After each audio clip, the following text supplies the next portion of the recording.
Thanks, Chris. You and the Hardballers have been hard at work this summer covering the hot controversies in Washington, starting with the perjury and obstruction of justice conviction of Scooter Libby in the Valerie Plame CIA investigation, the political missteps in the firing of the 9 federal prosecutors, the Godfather-like scene in John Ashcroft's intensive care unit perpetrated by Andy Card and Alberto Gonzales, and of course the ongoing war in Iraq.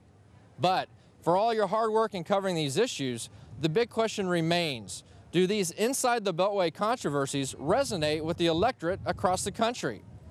Today we're here to answer that question with some hardball in the Heartland at the farmers market in Overland Park, Kansas. Do you have an opinion about the whole Scooter Libby, Valerie Plame CIA leak? Not really. I don't really have very much of an opinion. I'm not really informed enough about that to make a comment one way or the other. No, not really, to be frank with you. I'm somewhat knowledgeable of that, but I'm probably not knowledgeable enough to make an informed opinion about that. I don't really know what happened, and I haven't really studied up on it, but, I was tired of hearing about it, so basically.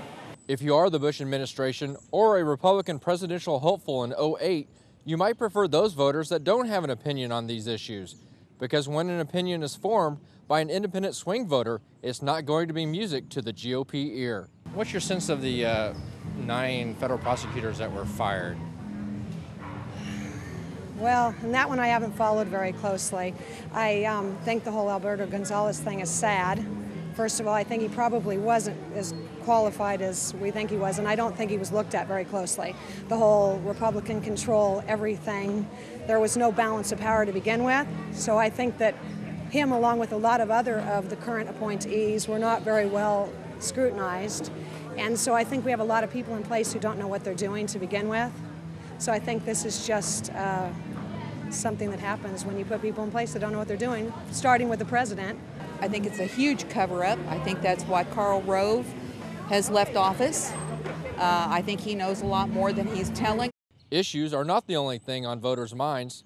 They also have questions for their political leaders. I'd like to ask him, if his war is so justified and right, why doesn't his 2 daughters get in some camouflage fatigues and some helmets and flap jackets and, go fight that justified war over there instead of appearing in Vogue magazine in ball gowns?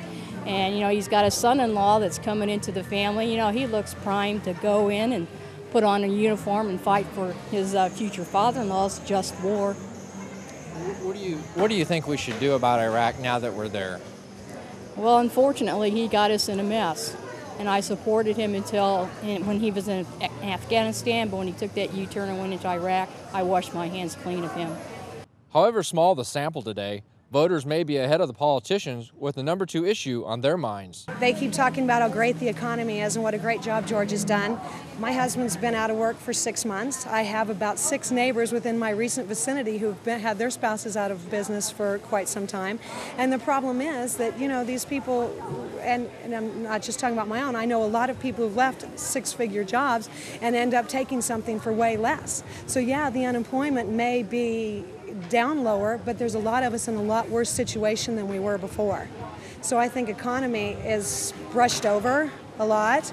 As you've just heard, some of these Beltway issues resonate with voters, while some issues are not even on the radar. Some Americans are just sick of hearing about them. Of course, the primary issue is the war in Iraq.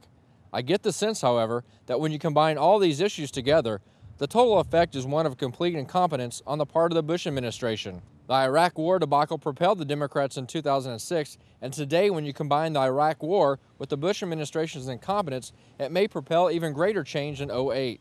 Sadly, we all know you couldn't have the Iraq War without the attacks of 9/11. Conversely, you very well may have the first woman or African-American president because of the Bush administration's complete failure. Next week, we'll be at the Kansas State Fair, and we'll find out who voters think should be nominated by their respective parties for President of the United States. I'm Mick Larson for Hardball in Overland Park, Kansas.